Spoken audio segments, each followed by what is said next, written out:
لالچ بری بلا ہے۔ ایک ہرے بھرے جنگل میں بہت سے جانور رہتے تھے۔ جنگل میں ایک ندی بھی تھی جہاں جنگل کے تمام جانور پانی پیتے تھے۔ ارد گرد جھاڑیوں کے جھنڈ تھے، رنگ برنگے پھولوں کی بالیاں تھیں اور سرسبز شاداب پھلدار درخت بھی تھے۔ ان میں بادام، اخروٹ بھی تھے، پھولوں کے بہتار بھی تھی، جس کی وجہ سے جگہ جگہ شہد کے چھتے لگے تھے۔ شہد رچھ کو بہت مرغوب ہے۔ شہد کا چھتا دیکھ کر اس کے منہ میں پانی بھر آتا۔ ایک پتلے سے درخت پر گلہری رہتی تھی۔ گلہری ایک محنتی جانور ہے۔ دن بھر ادھر ادھر بھاگ کر بادام، اخروٹ اور شہد ذخیرہ رکھتی ہے تاکہ برے وقت پر کام آ سکے۔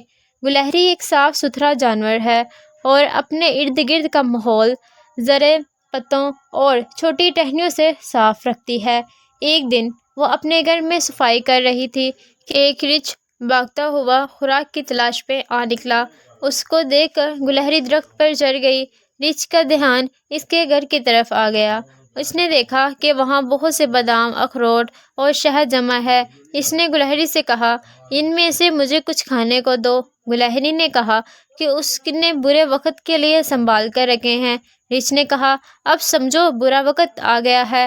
اگر تم نے مجھے یہ نہ دیا تو میں اس پتلے درخت کو ہلا ڈالوں گا اور یہ ساری چیزیں نیچے گر جائیں گی۔ تم منہ دیکھتی رہنا، تجھے اپنی جان بچانے بھی مشکل ہو جائے گی۔ بیچاری گلہری بہت پریشان ہوئی کہ اسے مصیبت سے کیسے نجات حاصل کی جائے۔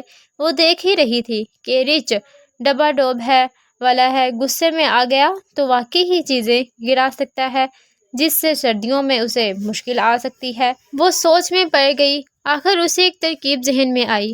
وہ مسکرائی اور کہا، مجھے یہ اشیاء دینے میں حرج نہیں، مگر یہ بہت ہی تھوڑی سی ہے۔ اس سے تمہارا پیٹ نہیں بھرے گا اور میرے پاس بھی کچھ نہیں رہے گا۔ مجھے ایک جگہ کا علم ہے، وہاں بہت سارا شہد، بادام، اخروٹ ہیں۔ یہ سن کر رچھ کے منہ میں پانی آ گیا۔ اس نے جلدی سے کہا، جلدی کرو، مجھے وہ جگہ دکھاؤ۔ گلہری نے کہا، میں تمہارے اوپر بیٹھتی ہوں، وہاں تک چلتے ہیں۔ رچھ خوشی خوشی مان گیا۔ گلہری اس کے سر پر بیٹھ گئی اور کہا، سیدھا چلو، بائیں سے دائیں چلو، ادھر بائیں، سیدھا، ادھر دائیں، ذرا تیز بائیں، دائیں، سیدھا۔ رچھ زیادہ شہد کے لالچ میں بھاگتا رہا۔ گلہری نے کہا، اب رک جاؤ۔ رچھ کے سانس پھول گئی تھی۔ گلہری نے اس سے اترتے ہوئے کہا، سیدھا غار میں گھس جاؤ، وہاں شہد کا بڑا خزانہ موجود ہے، پیٹ بھر کر کھانا۔ رچھ جلدی سے غار میں گھس گیا۔ وہ غار شیروں کا مسکن تھا۔ جب انہوں نے رچھ کو بلا اجازت غار میں گھستے ہوئے دیکھا تو وہ اس پر جھپٹ پڑے۔ بھوکے رچھ نے بڑا مقابلہ کیا مگر شیروں کے سامنے نہ ٹھہر سکا اور جان کی بازی ہار گیا۔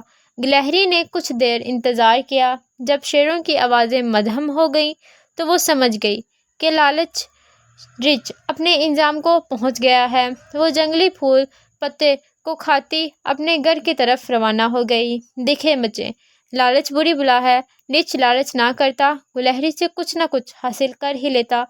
I hope you like my video, so please don't forget to subscribe my channel and press the bell icon. Thank you. Allah Hafiz.